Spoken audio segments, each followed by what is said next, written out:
Are you curious about how you can use podcasts with kids? Podcasts are a wonderful way to learn new content quickly, but also in an engaging way. And I don't think I need to tell you that since you are listening to a podcast right now. However, think about how your love of listening to podcasts can be transferred to your students. There are great podcasts for kids out there, and I have the perfect one for you to check out. In this episode, I am chatting with Jerry Kolber, who has extensive experience when it comes to educational entertainment. He is currently working on the Who Smarted podcast, which I highly recommend for you to listen with your students. His work ranges from Nat Geo's Brain Games to Netflix's Brainchild, co-produced by Pharrell Williams, to the Who Smarted podcast, where family audiences are consistently entertained and enlightened by Kolber's work. This isn't showcasing all his work, by the way. Definitely go check out his full bio in my show notes. It's pretty amazing. Kolber is the winner of a Parents' Choice Award, Imagine Award for Diversity in Entertainment, Cable Facts Award for Best Family Show, Common Sense Media Seal of Approval, and received an Emmy nomination for Primetime Informational Series or Special. His love of creating edutainment came from his experience of loving science and math as a child, but being unable to connect with it presented in the classroom, which I'm sure you might have had students like that. So that's how podcasts can really fit in with your students. Jerry is so great and so supportive of education and making it attainable and entertaining for kids, schools, and families. I had so much fun chatting with Jerry, and he was such a delight, and I know that you're going to love listening to this episode. Welcome to the Elementary STEM Coach Podcast, a show that'll help you with lesson ideas, systems, and actionable tips to apply to your classroom. I am your host, Naomi Meredith, a former classroom teacher turned current STEM teacher and coach. With over a decade of experience teaching and a master's degree in STEM leadership, I am here to coach you throughout the year to help you gain back more time to create innovative experiences for your students. Grab your earbuds and let's get started. Well, thank you, Jerry, so much for being here. We connected through a mutual friend, and I'm really excited about this collaboration because I think a lot of STEM teachers, well, the ones here listen to podcasts, but maybe they haven't thought about how they could add this with their students and how podcasting can be really beneficial for their kids and so on. So before we dive into all of that, if you wouldn't mind telling us about yourself, your background, and then your involvement with the podcast that you help with. Sure. So thank you, first of all, for having me here. It's really fun to always get to talk to folks like you and talk to teachers. My background is a TV producer primarily. I made a show called Brain Games for National Geographic that I created. That was a science show that ran for 7 or 8 seasons. And then we made a TV show called Brainchild that ran on Netflix. That was a 13-episode science series for 8 to 12-year-olds, hosted by a young woman of color with a female science expert. This was an awesome opportunity for some great representation and a lot of fun for the kids who get exposed to science through the show.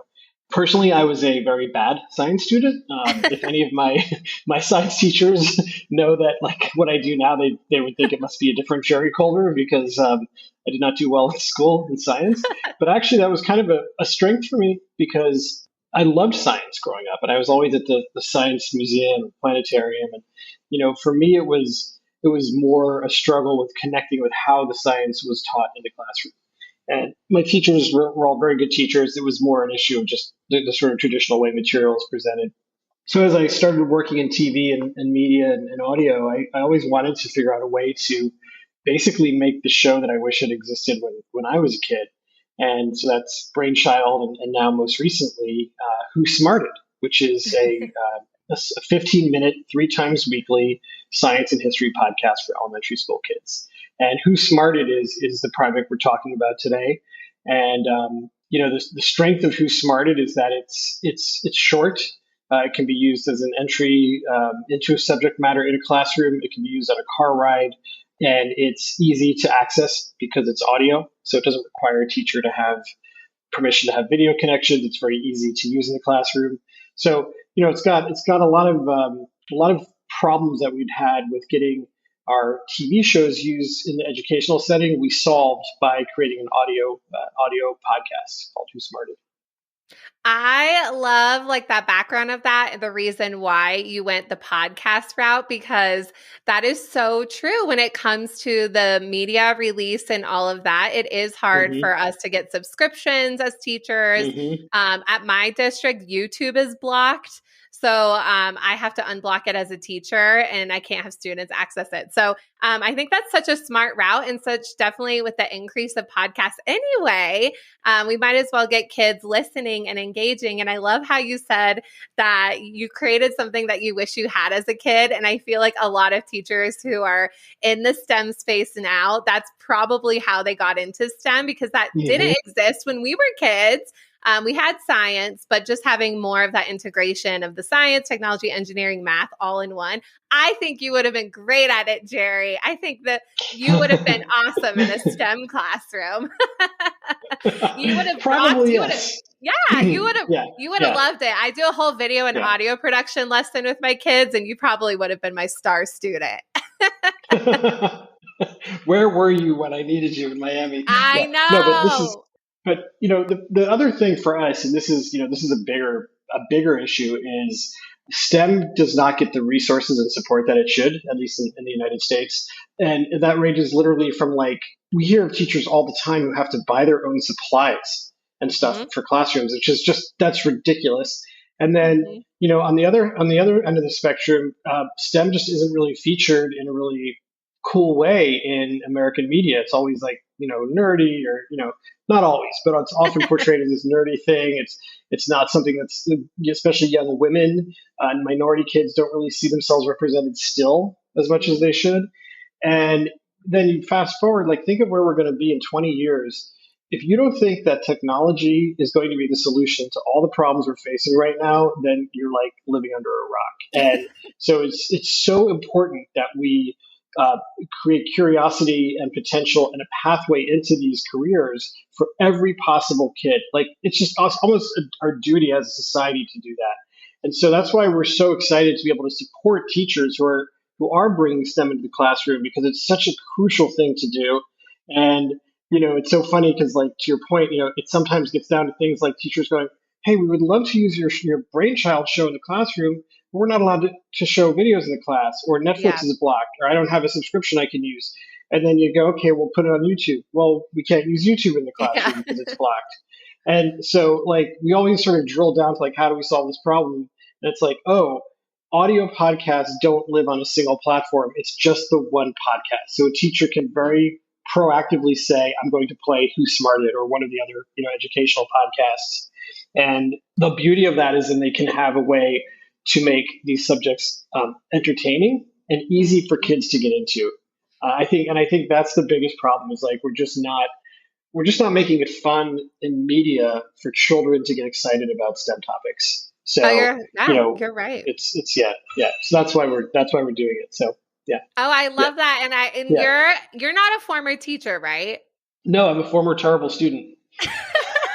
But I like the way you're talking about this. This is so good that you're saying this because you aren't a teacher, but you recognize the importance of STEM subjects and why that's important for kids and the way that our country is going. Because I mean, it's true. Like us as teachers, we know what you're saying. Like you're preaching to the choir right here with all that you said. Yep. And it's like when I was getting my master's in STEM leadership, there's all these articles about how there's such a big drop off with kids getting into science because they think it's boring. Like there actually are Yeah. studies about it. And yes, I teach STEM as a specials. All the kids in the schools get it. That's not always true in every building. I get the kids Hmm. 5 days in a row, once a month. But a lot of schools don't have that, and it's up to the classroom teachers. And so they might, I mean, it's a lot of work. And so sometimes they might not always put in the effort they want to do because it is a lot Hmm. of work for science. And then the kids get bored and it's a whole cycle. And so I love with your the podcast, The Who Smarted. I was listening to the peanut butter one the other day, and it's totally different than this. Like if you're a teacher who's never done podcasts with your kids, a podcast for kids, well, it can be boring, but this one's not boring. So it's has all these audio effects. There's just a lot of things that capture the kids' attention. Where if they've never listened to a podcast, it's very quick. Where kids Hmm. don't sit there and get bored. The sound effects, the stories, the voices, just all the like interesting topics. The weirder the topic, I feel like the better. Hmm. Which 100%. is good. Yeah. How do you Yeah. guys get Yeah. inspiration for the episodes? Like, because I know you have like kids or you have families who give reviews, or do you guys just sit around and brainstorm ideas? Oh, we totally read the reviews and look for ideas. Like we love when we get ideas from the kids, and it's like we if you see like enough kids write in saying we want a Roblox episode, we're like, okay, we'll do an episode on Roblox, or like do one on pizza or ice cream or gravity or whatever. So we totally look at that for inspiration, and then also our writers and producers all are always thinking about like, what could be a good topic for Who Smarted. So yeah, it comes from all over the place, but we love taking inspiration from we call them our Smarty fans. Oh So our yeah. Smarty pants. Yeah. So we love getting ideas from them. Yeah, it's the best. And just to go back to a point you were just saying, it's so we know there's so many teachers who are 100% on board with the idea of just how important STEM is, and they're STEM specialists. But we also know that teachers are burdened with so many requirements of how to teach and how to test and how to prepare. Plus, Mhm. gosh, you might have a life outside of school also. Who knows? So Yeah. we know it's like the idea that a teacher would have the bandwidth to also create like really fun, engaging material. It's like you guys are superheroes, but there is even a limit to that. And Mhm. so we think of Who Smarted as kind of like the warm up act before the main Yeah. comedian, like or the main event. So Yes. it's like Yep. we're not going to teach the kid everything there is to know about peanuts and the history of peanuts, but like we will get them excited to learn Yep. more by making it fun, by making the topic relatable. And so that's the function we serve. And yeah, it's just we just really want to support what's going on in classrooms and homes. Anywhere there's potential STEM education happening, it's like we want to help make it easier, make it more fun. Oh, 100%. It's such a great way to build background knowledge. Because with any topic, especially in STEM or science, you want to, not all kids have background on the topic. That's why we're a teacher. I tell my students that I don't know about this. I'm like, oh my gosh, I'm a teacher. I'm going to do my job. I get to teach you. But definitely a podcast is so helpful because Yeah. you want to find ways to engage students. And if they don't know about the topic, it's a great conversational starter. And your podcasts are pretty short, I would say, but you could even pull like clips if you were a teacher Hmm. and just listen to a little segment, and you could listen to segments of that same episode throughout the week. So it's a really great conversational starter. So if you don't have Hmm. 15, they're about 15-ish minutes, maybe a little Yeah, less. exactly. Yeah. But you could definitely take little chunks of that, and it could just be a real, like you said, like a good conversational starter. And this can relate to the project that we're going to do, or it could even be if you are doing a podcast project, like I told you I do with my fifth graders, it's a really great way for students to get ideas to create their own podcast. So it might be even Hmm. inspiration for them. And it's really cool how podcasting has just had this resurgence. Obviously, we're talking right now, but I tell my students that not all of you are going to be a YouTuber and you might not be great on camera, but there's something called podcasts. And this has a Hmm. lot of potential. And a lot of kids actually haven't heard of it, at least Yeah. at my school. But some kids have great podcasting voices. I'm like, oh, that you have a great voice for a podcast. And so it's just really cool. Just another way where kids can be inspired and be creative, because Hmm. the show Who's Smarted is very creative, and you work as a team, right? So what Yes. are all the Yeah. different roles you would say behind the scenes on your podcast? Yeah, so we have several producers for the show who are kind of like higher level, big picture. What are we doing? When are we doing it? What are the episodes? We have a bunch of writers. They're all over the country. Some of them are researchers. Some of them are current or former educators themselves. We have researchers who vet topics for us. Then we also have a team of audio engineers who are the folks who add all the sound effects and make us sound great. We have actors all over the place. Depending on each of our scripts has either kind of time travel or space to we go to another place, and so we have to have different actors to portray different roles. So we have a bunch of actors. So it's a small team and an amazing team, but it's definitely a group effort to get these episodes out 3 times a week. That's a lot. I do 2 a week, and it's just me and my podcast Mm-hmm. manager, who's amazing. So, I mean, oh, if I had a big team one day, Jerry, one day. Listen, I think you have it worse. I mean, you're doing it all by yourself, Right? So it's a lot. It is a lot, but we're going 6 months in Yeah, strong, 2 it's a fantastic. week. I But no, love I it. think that's really good to hear. Just that something like this type of production is all a collaborative effort. And we talk about that with our students. So even hearing this, like, hey, not one person did this, they have a whole behind the scenes team. And that's Hmm. like a good way to even share about like a STEM job that they might have one day. Who knows if podcasting will be in 20 years? Who knows? It could be something else. But working together as a team and having those soft skills and being able to be creative and share ideas, I think is really important. And like, it's a great model for them for sure. Hmm. Yeah, I agree. I agree. And it's where we keep talking about like it's a whole other project, but we're always like, should we be creating some sort of way to sort of package the idea of how to teach kids how to do their own podcasts? Yeah. Because we hear that a lot from the smarty pants. They're like, how do we do a podcast? And we want to be on the show. And my thought is always like, rather than putting someone on something that exists, especially if it's a child who is excited about the creative process, is like teach them the process, like what you're Yeah. talking about. Teach them how to collaborate, how to create, how to work in a team. These are such important life skills that are not really part of like official school curriculum and Yes.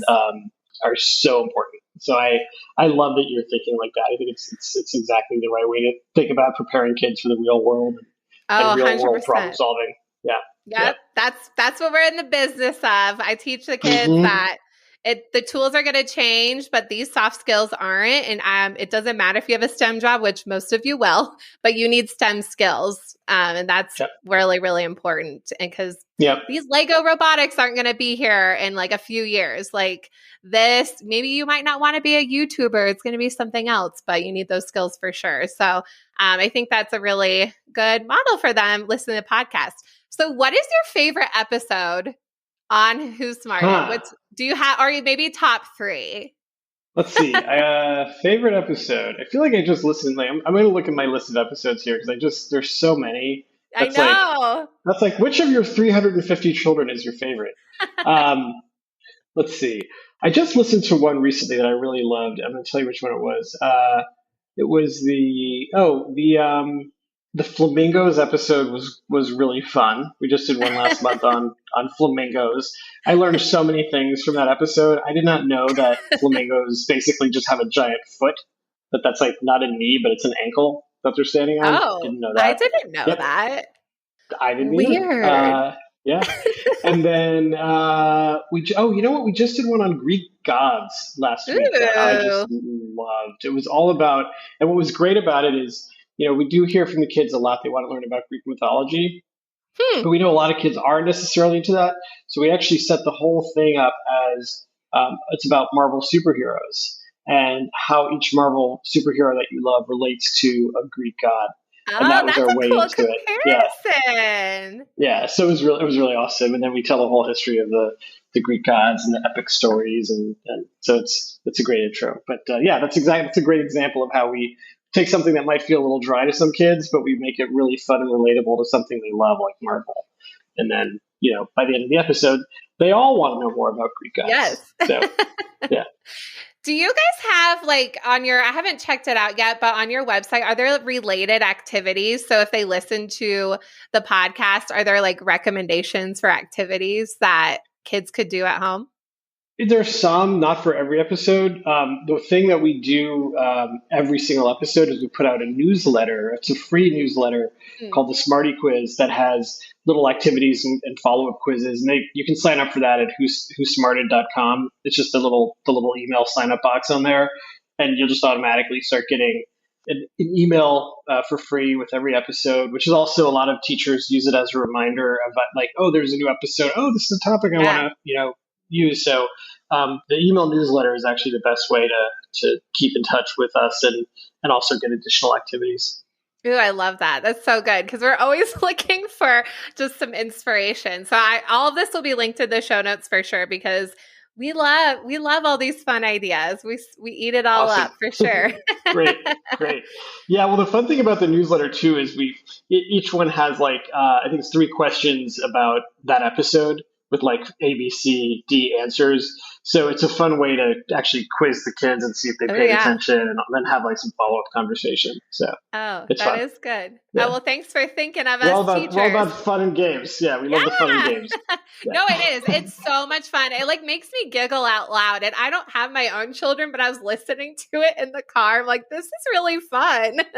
Yeah, yeah. So that's hilarious because like you're falling into this category of like, we call it like the sneaky adult listeners. Oh. So like Mhm. we hear from so many parents, they're like, our kids love your show, but we keep Who Smarted on in the car after the kids get out because we just love it. It makes us laugh. So, and that was Yeah. our goal, was to make a show for kids that's also really adult. It's like adult friendly. Hmm. Because a lot of shows for kids, adults are like, oh my gosh, like Yep. I don't want to listen to this. But we even, you probably noticed, we sneak in all kinds of little Yep. jokes for the grown-ups. Yes. So yeah, Yes. yeah, It's like yeah, Disney. I'm like, oh, that yeah. was good. I'm like, it's hmm it's so cute. Thanks. No, I'm glad you It's caught on to really that. Thank you. well, we'll definitely add in a link at the end of this, or not a link, but a clip at the end of this episode so you guys can get a taste for who smart it is.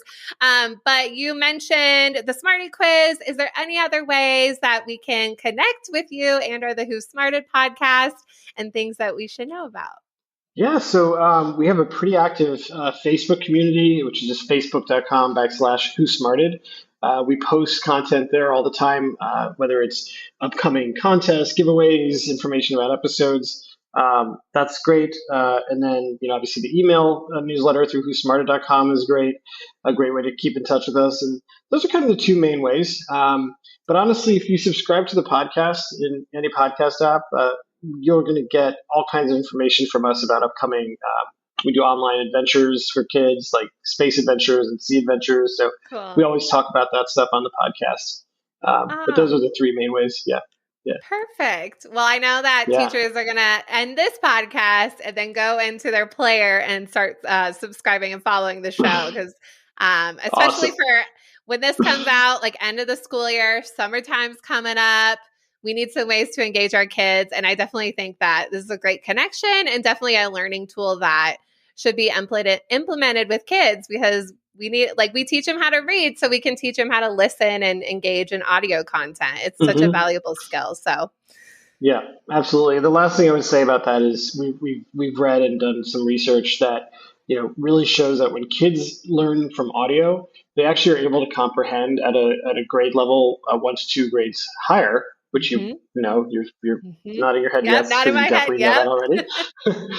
And the other interesting thing is when they learn from audio, they actually are much more likely, some huge percentage more likely to engage in conversation about the Ooh. topic than if they read it in a book.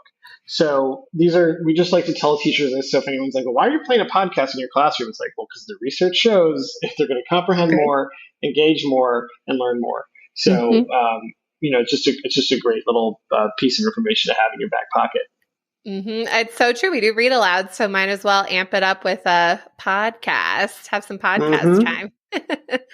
Well, thank you so much. And I appreciate what you and your team are doing to just support learning of kids and just keeping them engaged and excited. And little Jerry would be so proud of present Jerry and all the It's awesome stuff true. that you guys are doing, So it's really Thank exciting. you. And it's Really important, and just having the support out there of people who are kind of around us in education and see the importance of really engaging tools and keeping it fun. So we appreciate the work that you're doing.